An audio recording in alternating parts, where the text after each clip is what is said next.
Alright, let's dive into some significant news. The Delhi High Court, just recently on December 23, 2025, actually put a hold on the life sentence for Kuldeep Singh Sengar.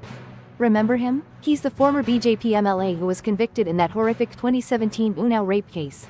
They also granted Sengar bail, but it came with some pretty strict conditions, alright? He has to put up a personal bond of 15 lakh rupees. That's a good chunk of change. Find 3 guarantors, hand over his passport, check in with the police every week, and he can't leave Delhi. Now, as you can imagine, this decision has sparked a huge public outcry and, almost immediately, legal challenges started rolling in.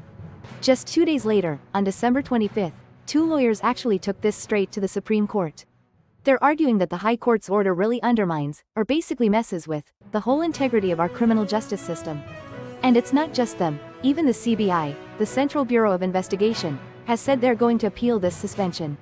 So, buckle up, folks, because this looks like it's going to be a long, drawn-out legal battle.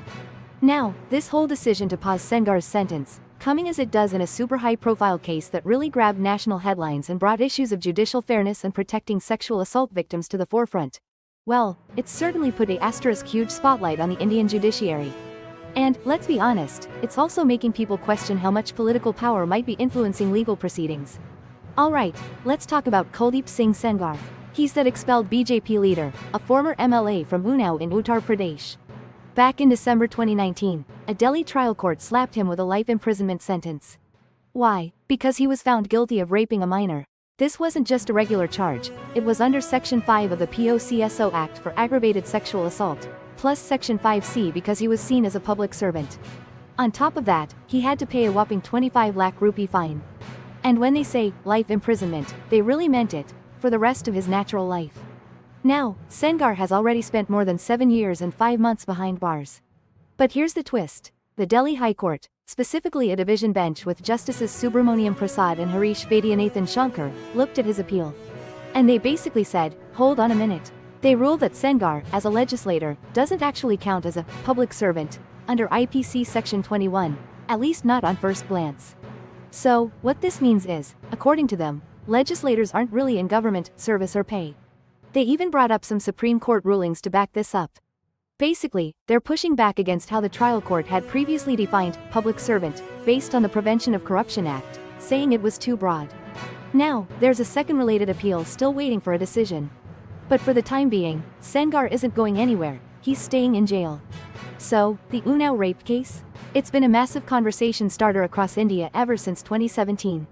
It really sparked a ton of outrage and got people talking intensely about women's safety and, frankly, how our judicial system holds up. And after she came forward with her accusations, her family faced some really tough consequences. I mean, her father even died while he was in judicial custody, and for that, Sengar's brother actually received a 10-year sentence just this year, in 2024. The Supreme Court had actually stepped in before, ordering CRPF protection for the survivor and her family, along with a 25 lakh rupee compensation. They even moved the entire case to Tihar jail because of those persistent threats they were facing. Now, this latest development?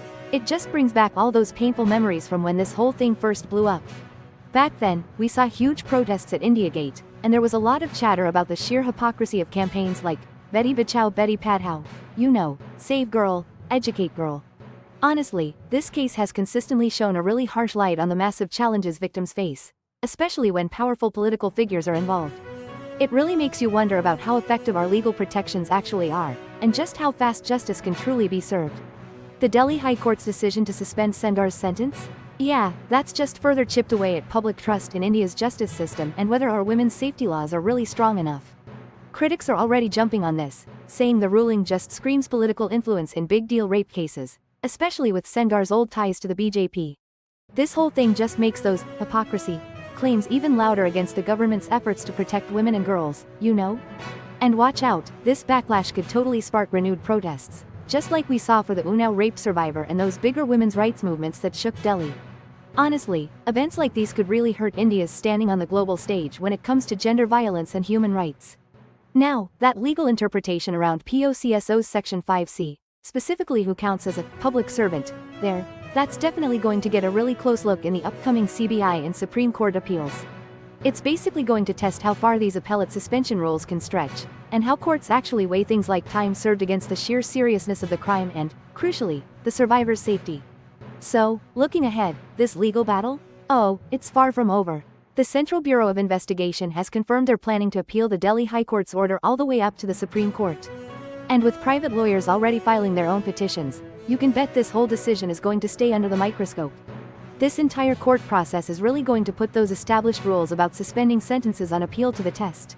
It's all about how they're going to weigh factors like the time someone's already served or delays in the appeal against the truly heinous nature of the crime and those documented threats to the survivor. Now, politically speaking, this suspension of Sengar's sentence is totally expected to reignite a lot of backlash against the BJP, especially with the 2026 Uttar Pradesh state assembly elections just around the corner. Opposition parties will likely jump on this development to really highlight their narratives about elite impunity, basically, powerful people getting away with things.